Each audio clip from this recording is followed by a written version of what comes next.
اسلام کی فطرت کے مطابق ہے، اسی لیے قرآن کہتا ہے لا یکلف اللہ نفسا الا وسعها۔ میں آج چیلنج کرتا ہوں، ایک ایسا حکم لا کر کے دکھا دو، ایک ایسا حکم اسلام میں کہ جس میں ایسا لگتا ہو کہ یہ انسان کے لیے بھاری ہے۔ ایسا نہیں ہونا چاہیے، ایسا نہیں ہونا چاہیے تھا۔ اسلام نے اپنے ماننے والوں پر یہ پابندی کیوں لگائی؟ ان کے پاس کیا ہے معلوم ہے؟ مخالفین اسلام کے پاس اگر وہ لائیں گے کوئی چیز تو یہ کہیں گے کہ اسلام سال میں ایک مرتبہ پورے مہینے بھر لوگوں کو بھوکا کیوں رکھتا ہے؟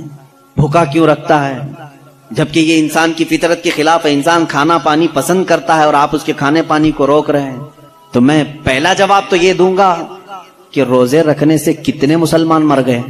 پہلی بات یہ ہے، اگر ہر سال ایک مہینہ رمضان میں اسلام اپنے ماننے والوں کو روزے رکھواتا ہے تو پھر یہ مسلمانوں کا صفایا ہوتے رہنا چاہیے۔ اگر یہ صحت کے خلاف ہوتا تو شکر کرنے کا اللہ کا سب سے بہترین لفظ کیا ہے؟ الحمدللہ۔ یہی ہے نا، آپ کو عادت ڈالی گئی ہے کہ کسی نے بھی اگر آپ سے پوچھا کہ طبیعت کیسی ہے تو آپ کیا کہتے ہیں؟ الحمدللہ۔ چاہے سر درد ہو ہی رہا ہو لیکن آپ کہتے ہیں الحمدللہ۔ یہ شکر کرنے کا سب سے بہترین لفظ کیا ہے؟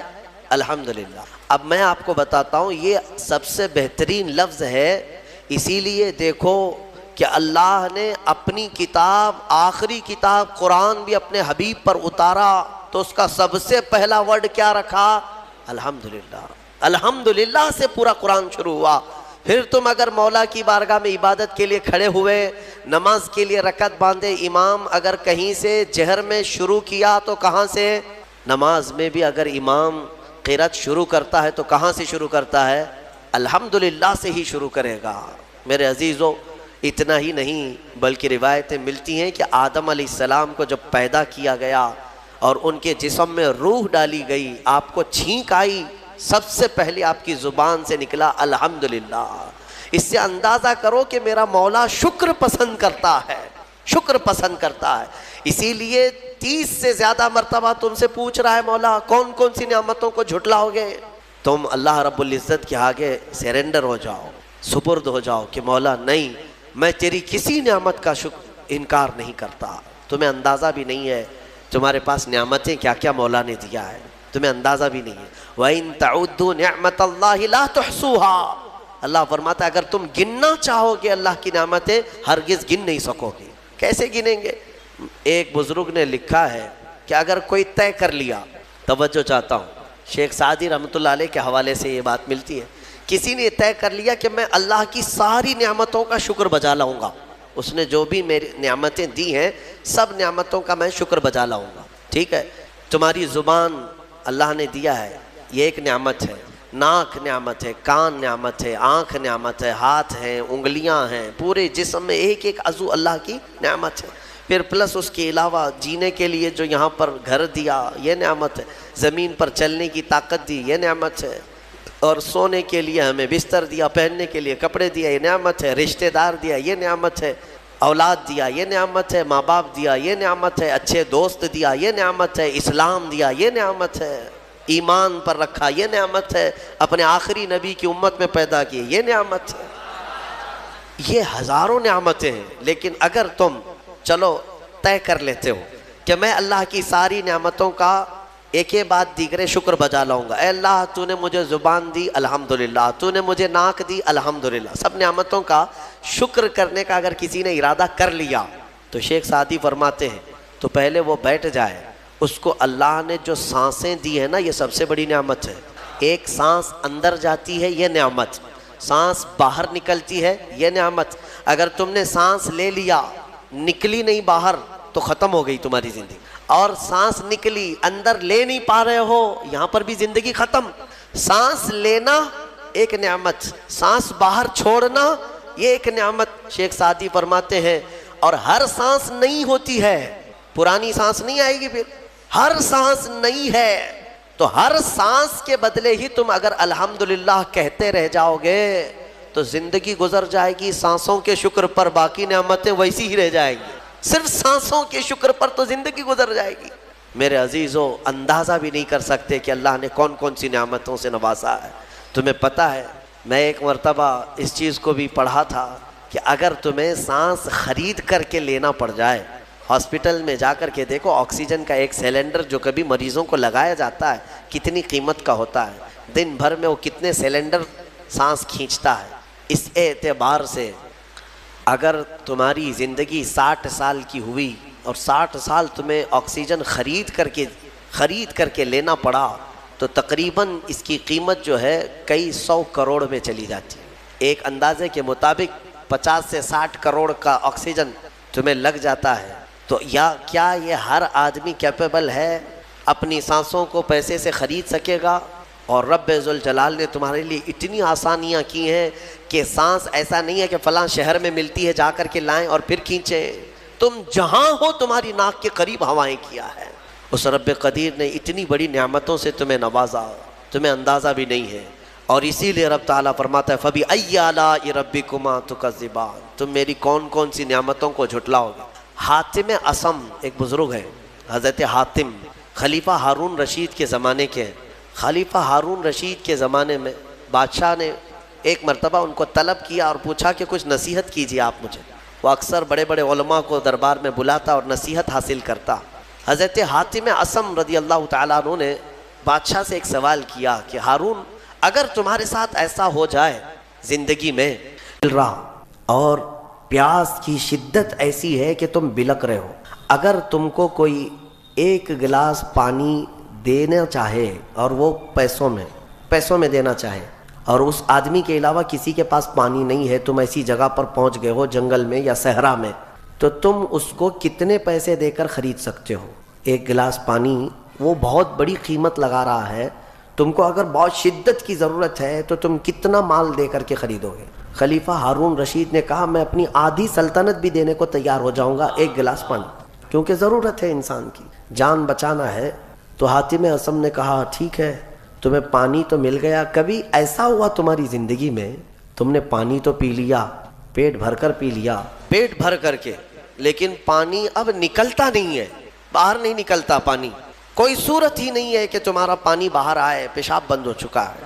کوئی ایک حکیم ایسا ہے جو تم سے یہ کہے کہ میں تیرے پیٹ کا پانی باہر نکال دوں گا تو تو اسے کتنی قیمت دے گا؟ ہارون رشید نے کہا اس کو بھی میں اپنی آدھی سلطنت دے دوں گا، میرا پانی نکالتا ہے۔ تو حضرت حاتم اصم نے فرمایا ہارون، تیری پوری سلطنت کی قیمت ایک گلاس پانی کے برابر ہے، اگر نہ ملے تو آدھی سلطنت اور مل جائے نکالنے کے لیے آدھی سلطنت، تو سوچ وہ رب ذوالجلال بغیر کسی قیمت کے روز تجھے پلاتا بھی ہے اور روز تیرے سے نکالتا بھی ہے، کتنی بڑی نعمت ہے تیرے لیے۔ میرے عزیزو، میں آپ کو ایک چیز بتاتا ہوں، میرے آقا صلی اللہ تعالیٰ علیہ وسلم نے اپنی امت کو سب سے زیادہ اگر دعائیں سکھائی ہیں تو وہ شکر کی دعائیں تلاش کر لینا۔ یہ میرے مطالعے کے اعتبار سے میں آپ کو بتا رہا ہوں، آپ روزمرہ کی زندگی میں جو چیز بھی کرتے ہیں اس میں اللہ کا شکر ہے۔ میرے آقا نے سکھایا، آپ کھانا کھانے کے لیے بیٹھ رہے ہیں، بسم اللہ پڑھ کر کے شروع کیے، کھانا ختم ہونے کے بعد میرے آقا نے سکھایا ہے الحمدللہ الذی اطعمنا وسقانا وکفانا وجعلنا من المسلمین۔ کیا ہے؟ تمام تعریفیں اس اللہ کے لیے، شکر ہے اس مولا کا جس نے ہمیں کھلایا پلایا اور ہمیں ہدایت دیا اور مسلمان بنایا۔ کھانے کے بعد بھی میرے آقا نے یہی سکھایا، کھانے کے بعد تمہیں کرنا کیا ہے؟ یہی ہے۔ اچھا، اور نیند لگ رہی ہے، سونے کے وقت کہا بسم اللہ پڑھ کر کے سو جاؤ، لیکن سو کر کے اٹھتے ہو اگر نیند کھلتی ہے تو میرے آقا فرماتے ہیں یہ پڑھو الحمدللہ الذی احیانا بعد ما اماتنا۔ الحمد سے ہی شروع ہے، تمام تعریفیں اس اللہ کے لیے جس نے ایک موت کے بعد مجھے دوبارہ اٹھایا ہے۔ ہاں، آپ کیا سمجھتے ہیں؟ نیند جو ہے موت کی بہن ہے، اگر کوئی سویا مولا چاہے تو اس کی آخری نیند ہو سکتی ہے۔ بہت سارے ایسے ہیں جو سوئے اور پھر اٹھ ہی نہیں سکے۔ نیند کی حالت ایسی ہوتی ہے کہ وہ آدھی موت کے برابر ہے، اس کو خبر نہیں ہوتی، اسی میں وہ چلا بھی جا سکتا ہے، اور پھر جب تمہیں بیدار کرتا ہے مولا تو یہ نعمت ہے، بہت بڑی نعمت ہے کہ تمہیں موت کے منہ میں لے جا کر واپس لے آیا۔ جب بھی تم اٹھتے ہو میرے آقا نے فرمایا شکر بجا لاؤ، شکر ہے اس اللہ کا، تمام تعریفیں اس اللہ کی۔ بعد ما اماتنا، احیانا بعد ما اماتنا، ہمیں موت دینے کے بعد دوبارہ اٹھایا ہے، اس اللہ کا شکر ہے۔ سو کے اٹھو تو الحمدللہ۔ اتنا ہی نہیں میرے عزیزوں، میرے آقا صلی اللہ تعالیٰ علیہ وسلم فرماتے کپڑا اگر پہن لیا تو بھی پڑھو الحمدللہ الذی کسانی ھذا، تمام تعریفیں اس اللہ کے لیے جس نے مجھے یہ جوڑا پہنایا. ہاں ورنہ اگر مولا تعالیٰ نہ چاہے تو کسی جسم پر کپڑا بھی نہیں آئے گا. وہ روز تمہیں پہناتا ہے, تمہارے سطر کو چھپاتا ہے. اتنا ہی نہیں, میں آپ کو بتاؤں, استنجا کے لیے بھی جاتے ہو, پیشاب کے لیے فرمایا گیا کہ بسم اللہ پڑھ کر کے تو جانا ہے اور اللہ کی پناہ مانگ کر کے جاؤ, بسم اللہ اللہم انی اعوذ بک من الخبث والخبائث. لیکن جب تم استنجا کر کے باہر آتے ہو تو حضور نے فرمایا پھر یہ کہو الحمدللہ الذی اذھب عنی الاذى وعافانی. وہاں بھی شکر ہے. کس بات کا شکر ہے؟ تمام تعریفیں اس اللہ کی, اس کا شکر ہے جس نے اذیت دینے والی, تکلیف دینے والی چیز کو میرے جسم سے دور کیا. تمہیں اندازہ ہے زہر ہے یہ جو اندر استنجا جمع ہو جائے تو آسانی سے آج پیشاب کر لیتے ہو, آسانی سے آج تم حاجت کر لیتے ہو, پخانہ ہو جاتا ہے, تو اس کو یوں مت سمجھ لینا کہ تمہارا کمال ہے. یہ رب تعالیٰ کی ہزار نعمتوں میں سے ایک نعمت ہے. اگر پیشاب تمہارا رک گیا, کڈنی کام کرنا چھوڑ دیتی ہے. آج جاؤ ہاسپٹلوں میں دیکھو ڈائلیسس کی مشینوں پر کتنے مریض سوئے ہوئے ہیں. تمہیں پتہ ہے پیشاب اگر نہیں نکلتا تو آج کے زمانے میں نیا ایک علاج ہے. ڈاکٹرز کیا کرتے ہیں کہ پانی جو ہے یہ پیشاب پورا خون میں مل جاتا ہے اور زہر بنتا ہے جسم میں. اگر ایک دن پیشاب نہیں ہوا تو پانی تمہارا جسم میں بھر جائے گا. اسی کو کریٹینن کا لیول بڑھنا کہتے ہیں. زہر بھر جاتا ہے. اب اس کو نکالیں کیسے؟ باہر آتا نہیں. ڈاکٹر اس کے لیے ڈائلیسس کی مشین اس کو لٹاتے ہیں. کیا کرتے ہیں؟ بڑی موٹی موٹی 2 سوئیاں یہاں حلق میں ڈالتے ہیں گردن کے پاس, یا پھر ہاتھ سے ایک پائپ جسم کا پورا خون نکالتا ہے اور مشین میں ڈالتا ہے, اور مشین فلٹر کرتی ہے. دوسرے پائپ سے فلٹر کیا ہوا خون اندر جاتا ہے, اور جو پانی ہے وہ مشین نکال کر کے باہر ایک ڈبے میں پھینکتی رہتی ہے. میرے عزیزو, میں نے اپنی آنکھوں سے دیکھا ہے ایک بار ڈائلیسس کرنے کے لیے 4 گھنٹے لگتے ہیں. اور کئی مریض ایسے ہیں جن کو ہفتے میں 3 مرتبہ یہ کرنا پڑتا ہے, اور ڈاکٹر ان کو ایک بوتل پانی دیتا ہے, لمیٹڈ پانی پینا, پورے 2 دن میں 1 لیٹر سے زیادہ پانی مت پیو. اللہ, چاہ کر کے وہ پانی نہیں پی پاتے, چمچ سے پانی پیتے ہیں, ڈھکن سے پانی پیتے ہیں کہ زیادہ ہو گیا تو جسم میں نکلنے کی جگہ نہیں ہے. خیر یہ تو ڈاکٹرز نے پیشاب نکالنے کے طریقے تو اپنا لیے میرے عزیزوں, لیکن اگر پخانہ نہیں نکلا تو اب تک اس کے علاج بھی نہیں ملتے. کھا لیا آپ نے, اگر یہ غلاظت نہیں نکل پائی تمہارے اندر تو پورے جسم میں یہ زہر بن کر کے پھیل جائے گا, موت کا سبب بن جاتا ہے. جب ہم بیت الخلاء میں جاتے ہیں اور پیشاب پاخانہ کر کے نکلتے ہیں تو تمہیں کیا لگتا ہے میرے عزیزو؟ یہ اللہ کی ہزارہ نعمتوں میں سے ایک نعمت ہے کہ اذیت دینے والی چیز کو اس نے ہمارے جسم سے ہٹایا ہے. اسی لیے مولا فرماتا ہے فَبِأَيِّ آلَاءِ رَبِّكُمَا تُكَذِّبَانِ, تم میری کون سی نعمتوں کو جھٹلاؤ گے. اچھا یہ تو نکلنے والی بات میں نے کیا نا, نکلنے والی بات, لیکن تمہیں پتہ ہے تمہیں اگر کھانے کے لیے بھوک نہ لگے تو کچھ نہیں کر سکو گے. کھانے کی خواہش ہونا یہ اللہ کی نعمت ہے, بھوک لگنا یہ اللہ کی نعمت ہے. اچھا یہ بھی میں آپ کو بتا دوں, بھوک لگتی نہیں ہے کسی کو تو یہ مصیبت ہے, کھا ہی نہیں سکتا, بغیر بھوک کے وہ اندر لے بھی نہیں سکتا لقمہ. یہ رب تبارک و تعالیٰ کی طرف سے نظام رکھا گیا ہے, وہ بھوک لگتی ہے وہ کھاتا ہے. اور ایک بات میں بتا دوں, ایک بڑی بیماری ہے دنیا کی, بھوک تو بہت لگتی ہے, آدمی کھائے جاتا ہے لیکن پیٹ بھرتا نہیں, سیرابی نہیں ہوتی, شکم سیر نہیں ہوتا. یہ بیماری ہے ہیضے کی بیماری. اس بیماری میں حجاج بن یوسف مر گیا. ہاں بڑا گورنر تھا, جانتے ہیں بھوک اتنی لگتی تھی اس کو کہ ایک مرتبہ ایک گائے پوری ذبح کر کے بھون کر کے اس کو کھلائی گئی, پیٹ نہیں بھرا, خواہش ابھی بھی باقی ہے, بھوک ابھی بھی ہے, اور کچھ کھلا دو. اس کو پھر انڈے کھلائے گئے, مرغیاں کھلائی گئی, اتنا کھلایا گیا کہ پیٹ پھٹ گیا اور زہریلا ہو گیا. آپ کو کیا میں بتاؤں, پیٹ 4 لقمے کھانے کے بعد, کسی کو 10 لقمے کھانے کے بعد ایسا لگتا ہے نا پیٹ بھر گیا, الحمدللہ پیٹ بھر گیا ہے. یہ جو شکم سیر آپ کو لگتا ہے یہ اللہ کی نعمت ہے. کچھ لوگوں کو یہ بیماری ہے کہ تم ان کو 4 کلو بھی اندر کچھ ڈال دو تو یہاں کی جو چاہت ہے وہ نہیں جائے گی, ہاں خواہش نہیں ختم ہوگی. اسی طرح پیاس لگنا اللہ کی نعمت ہے, اور پیاس کا بجھ جانا یہ بھی نعمت ہے. سکرات کے وقت میں فرمایا گیا اگر ایک ندی پانی بھی اس کو پلایا جائے تو یہ حلق نہیں سوکھے گا، پیاس باقی رہے گی، اور پانی اور پانی اور پانی۔ تم اندازہ کر سکتے ہو ایک گلاس پانی پینے کے بعد اگر ٹھنڈک لگی، ہاں پیٹ بھر گیا، پیاس بجھ گئی، نعمت ہے اللہ کی یہ۔ اور ایک بیماری یہ ہے کہ اس کے اندر ایک بالٹی پانی بھی ڈال دیا جائے تو حلق نہیں سوکھتا، پیاس بجھتی نہیں ہے، پھر زبان چپکنے لگتی ہے، زبان چپکنے لگتی ہے، حلق سوکھنے لگتا ہے، یہ بیماری ہے۔ میرے عزیزوں، میں تو صرف تمہارے جسم کی نعمتیں گنا رہا ہوں، تمہیں اندازہ بھی نہیں ہے۔ ابھی چند دنوں قبل میں نے اپنے بچوں کے سامنے بھی ایک بات عرض کیا تھا، میں 1-2 سال قبل شاید ایک مطالعے میں تھا، کسی چیز کی اسٹڈی میں، ایک نئی چیز میرے مطالعے پہ آئی تھی۔ ایک صاحب کئی دنوں سے وہ بیمار رہتے تھے، ان کو ہوتا کیا تھا، چلتے تھے تو اچانک ٹیڑھے ہو جائے اور ایسا لگے کہ دیوار گر رہی ہے، روڈ پہ چلے تو ایسا لگے کہ یہ گاڑی میرے اوپر گرے گی۔ ہاں یہ ایک بیماری ہے۔ آپ زمین پر کھڑے ہوتے ہیں، 2 پیروں سے کھڑے ہوتے ہیں نا، بیلنس کیسے رہتا ہے تمہارا؟ یہ چاہے موٹے ہو تگڑے ہو لیکن سیدھے تو کھڑے رہتے ہو، اور چلتے ہو تو کیا ایک طرف جھک جھک کے چلتے ہو، کبھی ادھر کبھی ادھر نہیں، ہوائیں چاہے جتنی بھی آئیں آپ سیدھے چلتے ہیں۔ یہ کون ہے جو تمہارے بیلنس کو مینٹین کیا ہوا ہے؟ صرف 2 ٹانگوں پر تمہارے پورے وزن کو کس نے قائم رکھا ہے؟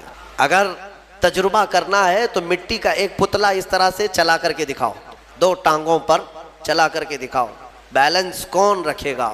ارے پتلے بھی اگر بنا کر کے کھڑا کرتے ہیں کہیں اسٹیچو تو انہیں گاڑ دیتے ہیں، کھڑا نہیں کر پائیں گے۔ اتنا تمہاری ہی وزن کے برابر 80 کلو کا ایک پتلا بناؤ مٹی کا اور اس کو صرف پیروں پہ کھڑا کر کے دکھاؤ، نہیں کھڑا ہوگا، ہوا آئے گی گر جائے گا۔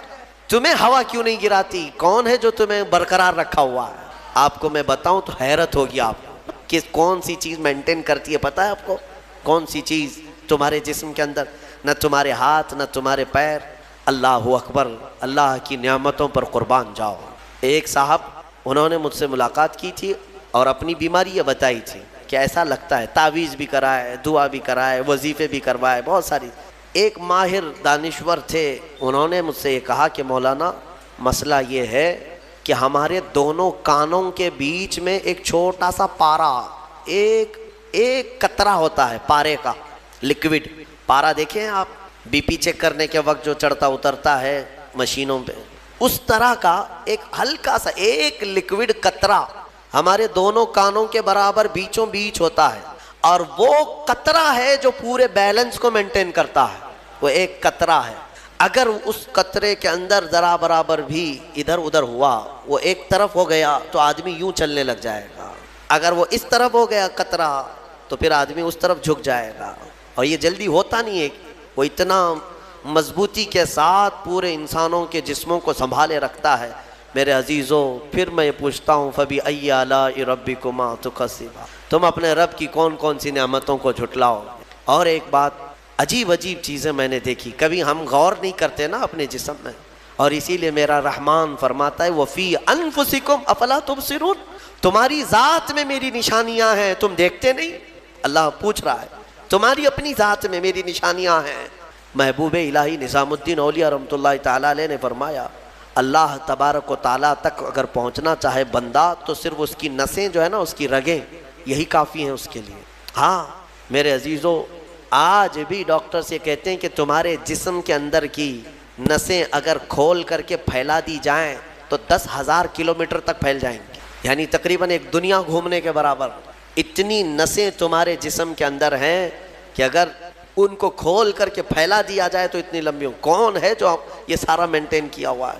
اور ہر نس میں وہ خون کو دوڑاتا ہے اور پھر واپس پہنچاتا ہے دل تک۔ ایک چیز میں جو کہہ رہا تھا وہ یہ ہے، عجیب سی چیز ہے۔ ایک صاحب نے فرمایا کہ ایک بیماری ہے کہ یہ ایک صاحب ہیں کہ ان کی آنکھوں کی پلک بند ہی نہیں ہوتی، اس پر تحقیق کی گئی۔ میرے عزیزوں، کتنی چھوٹی چیز لگتی ہے، آپ پلکیں جھپکاتے ہیں نا، آپ کے اختیار میں نہیں، اور بہت ہلکی سی ہے، یوں کیا بند ہوئی، یوں کیا کھول دیا، آنکھیں بند ہو رہی کھل رہی ہے۔ آپ کو پتہ ہے اس کے اندر کیا چیز ہے؟ کہا کہ ایک بہت ہلکا اسپرنگ ہے ان پلکوں کے بھی اوپر، باقی سب جگہ اس طرح اپنے آپ نہیں ہوتے ہیں کہ خود سے جو ہے بند ہو رہی ہو کھل رہی ہو۔ کان کیا اس طرح کرتا ہے ہمارا، اٹھ گیا اپنے آپ، بیٹھ گیا اپنے آپ۔ یہ ہلکی سی پلکوں کی جو چمڑی ہے نیچے آتی اوپر جاتی، نیچے آتی اوپر جاتی، کیا چیز ہے؟ تو ایک صاحب نے ہمیں بتایا کہ بہت ہلکا اسپرنگ ہوتا ہے، اگر وہ اسپرنگ ختم ہوا کسی کا تو بلڈوزر سے بھی کھینچ کر کے بند نہیں کر سکو گے، ان پلکوں کی چھوٹی سی چمڑی کو کھینچ کر کے بھی بند نہیں کر سکو گے، وہ بند نہیں ہوگی پھر۔ اسی لیے مردوں کو دیکھو، اگر کسی کی آنکھیں بند نہیں کیا آپ نے موت کے بعد، وہ کھلی رہ گئی، تو پھر آپ گھنٹوں کھینچ کھینچ کے اس کی آنکھ بند کرو، بند نہیں ہوگی، کیونکہ موت کے بعد یہ سارا حصہ ختم ہو گیا، اور مرے ہوئے آدمی کو آنکھیں بند ہے اس کی، آپ نے بند کیا، پھر اس کے 1-2 گھنٹے کے بعد اس کی پلکیں اٹھا کر کے دکھا دو، کھول کر کے دکھا دو اس کی آنکھیں، سارے لوگ مل کر کے بھی اس کی آنکھوں کی پلکوں کو کھول نہیں سکے۔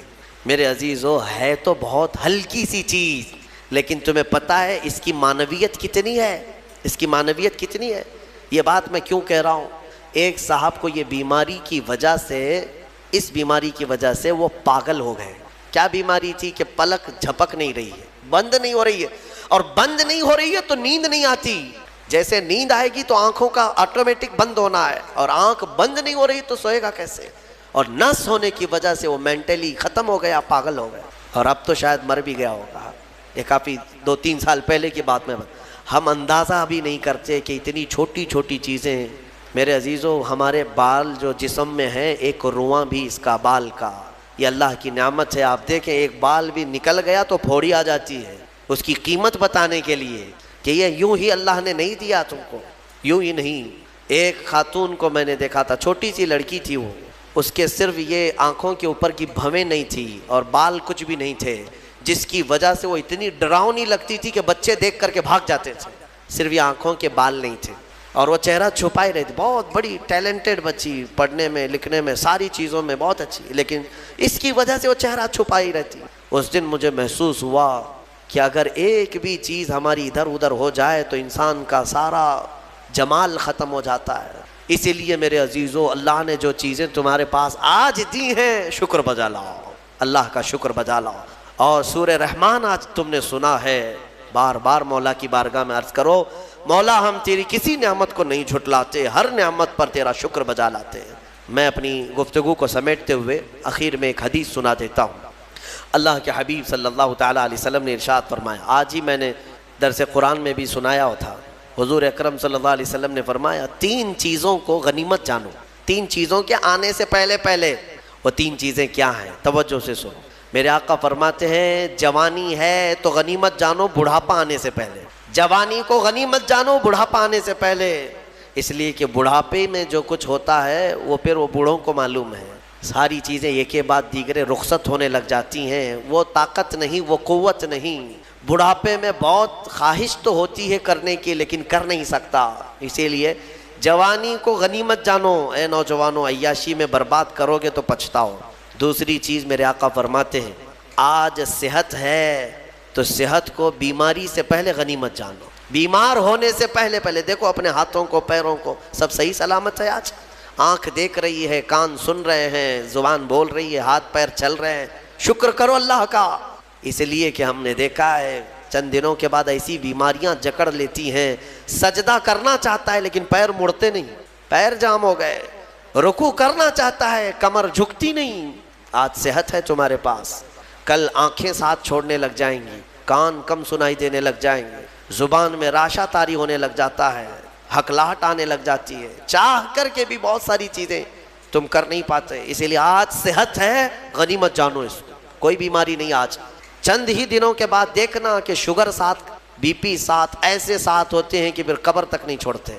ہاں، آج صحت ہے، کل کسی کو کینسر ہوا تو پھر وہ جنازے کے ساتھ ساتھ کینسر جاتا ہے، کچھ نہیں کرتے، اور ان بیماریوں میں آنے کے بعد ان کو صحت کے دن یاد آتے ہیں، کاش جب میں اچھا بھلا تھا تو اللہ کی عبادت کرتا، بیمار ہوں کچھ نہیں کر پاتا۔